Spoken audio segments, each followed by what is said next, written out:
జీవితంలో మనకు అతిపెద్ద శత్రువు ఎవరు? పక్కవాళ్ళ, మన బాసా, లేక మన టైమా? కానే కాదు. మన అసలైన శత్రువు మన లోపలే ఉన్నాడు. మన చెవిలో ఎప్పుడూ గుసగుసలాడుతూ ఉండే ఒక నెగటివ్ వాయిస్. దాన్నే ఆత్మసందేహం అంటాం. ఈరోజు ఈ లోపలి శత్రు కథ ఏంటో చూద్దాం. దాన్ని ఎలా ఎదుర్కోవాలో తెలుసుకుందాం. ఈ మాట మనందరికీ పరిచయమే కదా. ఏదైనా కొత్త పని మొదలు పెట్టబోతున్నప్పుడు కరెక్ట్గా అదే టైంకి లోపల నుంచి వినిపిస్తుంది. ఈ స్వరం మనల్ని వెనక్కి లాగేస్తుంది. అసలు ఇది ఎక్కడి నుంచి వస్తుంది? దీనికింత శక్తి ఎలా వచ్చింది? దీన్ని మనం ఎలా ఎదుర్కోవాలి? చూడండి, ఈ సందేహం అనేది ఏదో వ్యక్తిగత బలహీనత కాదు. ఇది మనందరిలో ఉండే ఒక కామన్ ఫీలింగ్. మన లక్ష్యాలకి మనకి మధ్య ఒక పెద్ద గోడలా నిలబడే ఒక సవాలు. మనం ఎంత పర్ఫెక్ట్ ప్లాన్ వేసినా గెలుపుకు ఒక్క అడుగు దూరంలో ఉన్నప్పుడు కూడా మనల్ని ఆపేగల శక్తి ఈ ఒక్క సందేహానికే ఉంది. సరే, మరి ఈ ప్రయాణంలోకి వెళ్దాం. ముందుగా సమస్య ఏంటో గుర్తిద్దాం. ఆ తర్వాత దాన్ని మనకు అనుకూలంగా ఎలా మార్చుకోవాలో స్టెప్ బై స్టెప్ చూద్దాం. ముందుగా మన లోపలే దాక్కున్న ఈ శత్రువు ఎవరో చూద్దాం. ఇది బయట వాళ్ళు మనల్ని అనే మాట కాదు, మన ఆలోచనలోనే పుట్టే ఒక రాక్షసుడు. బయట ఎన్ని అడ్డంకులున్నా లేకపోయినా మనల్ని ముందుకు వెళ్లకుండా ఆపే శక్తి దీనికి చాలా ఎక్కువ. సో ఆత్మ సందేహం అంటే సింపుల్గా మన జీవితం అనే బండికి ఒక పవర్ఫుల్ బ్రేక్ లాంటిది. మనం ఎంత ఫాస్ట్గా వెళ్ళాలనుకున్నా అది మనల్ని అక్కడికక్కడే ఆపేయగలదు. ముఖ్యంగా మనం సక్సెస్కి దగ్గరవుతున్నప్పుడు. ఇప్పుడు మనం అసలు విషయానికి వస్తున్నాం. ఒకవేళ ఆత్మ సందేహం అనేది శత్రువు కాకపోతే దాన్ని ఒక మార్గదర్శిగా, ఒక కంపాస్గా చూస్తే ఈ ఒక్క చిన్న మార్పు మన జీవితాన్ని పూర్తిగా మార్చేయగలదు. మనం ఏమనుకుంటాం, సక్సెస్ అయిన వాళ్ళకి ఎలాంటి సందేహాలు ఉండవని. కానీ అది నిజం కాదు. ధోని లాంటి గొప్ప ప్లేయర్ అయినా, ఒక గొప్ప కళాకారుడైనా అందరూ సందేహపడతారు. మరి వాళ్ళకి మనకి తేడా ఏంటి? వాళ్ళు ఆ సందేహాన్ని చూసి భయపడరు, దాన్ని ఒక సిగ్నల్గా వాడుకుంటారు. ఇక్కడ చూడండి, రెండు దారులున్నాయి. ఒకటి దాన్ని శత్రువుగా చూడటం. అలా చూస్తే అది మనల్ని ఆపేస్తుంది, భయపెడుతుంది.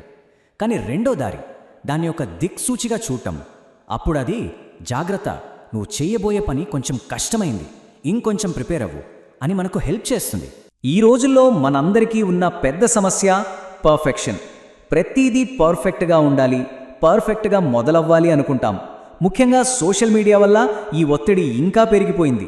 ఇది మనల్ని ఏ పని మొదలుపెట్టకుండా ఆపేస్తుంది. మనం సోషల్ మీడియాలో ఏం చూస్తాం? అందరి సక్సెస్ స్టోరీలు, వాళ్ళ హాలిడే ఫోటోలు. కానీ ఆ ఒక్క ఫోటో వెనుక వాళ్ళు పడ్డ 99 ఫెయిల్యూర్స్ మనకు కనపడవు, అంతే కదా? వాళ్ళ పర్ఫెక్ట్ రిజల్ట్తో మనం మెస్సీ బిగినింగ్ని పోల్చుకొని మనల్ని మనమే తక్కువ చేసుకుంటాం. ఇది అచ్చం మనం బిర్యానీ వండినట్టే. మొదటిసారి చేసినప్పుడు అది పర్ఫెక్ట్గా వస్తుందా? ఛాన్సే లేదు. కొంచెం ఉప్పు ఎక్కువో తక్కువో అవుతుంది, లేదా కొంచెం మాడిపోవచ్చు. అంత మాత్రాన మనం వంట చేయడమే మానేస్తామా? లేదు కదా. తప్పుల నుంచే నేర్చుకొని నెక్స్ట్ టైం ఇంకా బాగా చేస్తాం. జీవితం కూడా అంతే. సరే, ప్రయత్నించాం, ఫెయిల్ అయ్యాం. ఇప్పుడేంటి కదా? ఫెయిల్ అయితే అంతా అయిపోయినట్టేనా? అస్సలు కాదు. మన ప్రయాణంలో తదుపరి దశ ఇదే. ఆ వైఫల్యాలను ఎలా ఎదుర్కోవాలి? అవును, వైఫల్యం ఒక శాపం కాదు, అది మనకు దొరికిన ఒక గిఫ్ట్. ఆ గిఫ్ట్ బాక్స్ లోపల మన ఎదుగుదలకు కావాల్సిన 3 ముఖ్యమైన పాఠాలుంటాయి. మనం దాన్ని ఎలా చూస్తామన్న దానిపైనే అంత ఆధారపడి ఉంటుంది. మన గిఫ్ట్ని ఎలా ఓపెన్ చేయాలి? 3 సింపుల్ స్టెప్స్. 1, సరే నేను ఫెయిల్ అయ్యాను అని ధైర్యంగా ఒప్పుకోవాలి. 2, మనల్ని మనం తిట్టుకోకుండా ఎక్కడ తప్పు జరిగింది, స్ట్రాటజీలోనా లేక ప్రిపరేషన్లోనా అని అనలైజ్ చేయాలి. 3, ఆ నేర్చుకున్న పాఠంతో ఇంకా తెలివిగా మళ్ళీ ప్రయత్నించాలి. చాలామంది ఈ 3వ స్టెప్ దగ్గరే ఆగిపోతారు. ఈ నెంబర్ చూడండి, 1000. ఏంటిది? థామస్ ఎడిసన్ లైట్ బల్బును కనిపెట్టడానికి ముందు సుమారు 1000 సార్లు ఫెయిల్ అయ్యాడు. ఒక్కసారి ఆలోచించండి, 1000 సార్లు ఓడిపోతే మనలో ఎవరైనా ఏం చేస్తారు? కానీ అతని మైండ్ సెట్ వేరు. విన్నారా? ఎంత పవర్ఫుల్ మాట ఇది. ఇప్పటిదాకా మనం మైండ్ సెట్ గురించి మాట్లాడుకున్నాం. ఇప్పుడు దాన్ని ఎలా ప్రాక్టీస్ చేయాలో, మనల్ని మనం ఎలా స్ట్రాంగ్ చేసుకోవాలో చూద్దాం. అవును, ఆత్మవిశ్వాసం ఒక కండరం లాంటిది. బాడీకి జిమ్ ఉన్నట్టే మన మైండ్కి కూడా ఒక జిమ్ ఉంటుంది. రోజు కొంచెం కొంచెం ప్రాక్టీస్ చేస్తేనే మన కాన్ఫిడెన్స్ అనే మజిల్ బిల్డ్ అవుతుంది. రాత్రికి రాత్రి ఏది జరగదు. మరి ఆ మెంటల్ జిమ్లో మనం చేయాల్సిన 3 సింపుల్ ఎక్సర్సైజులు ఏంటంటే, 1, రోజు చిన్న చిన్న లక్ష్యాలు పెట్టుకుని వాటిని సాధించటం. 2, మనతో మనం పాజిటివ్గా మాట్లాడుకోవడం.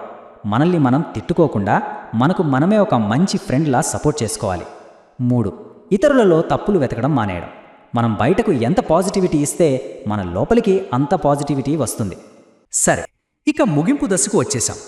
ఈ మొత్తం చర్చ నుంచి మనం గుర్తుపెట్టుకోవాల్సిన 2 ముఖ్యమైన రూల్స్ ఏంటంటే, మొదటిది భయాన్ని పక్కన పెట్టి ధైర్యంగా అడుగేయాలి. గెలుస్తామో ఓడతామో తర్వాత సంగతి, కానీ ప్రయత్నించకపోతే గెలిచే అవకాశం జీరో. సో గుండెలో ధైర్యంతో ప్రయత్నించాలి.